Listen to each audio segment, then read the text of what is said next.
Did you know that you can integrate the Back4App Command Line Interface to your Jenkins continuous delivery and continuous integration processes? Hi, I'm Alex, the architect for Back4App, and this is Talking to the Architect.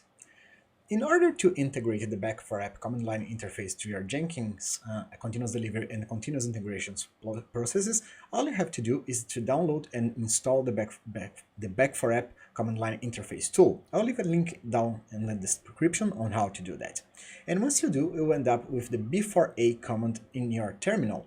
So it doesn't matter the platform, all you have to do is type B4A, configure it according to the article, and you will be able to do practically anything that you do manually on the Back4App dashboard, but programmatically using your continuous delivery and continuous integration processes. All you have to do is to create inside the build tab, create a execute shell action, and then program the actions that you want the Back4App command line interface to do. With that integrated inside your continuous delivery and continuous integration processes, these processes will be automatically called on every deploy that you do, and you can even only upload code for Back4App once you're sure that it won't break your build.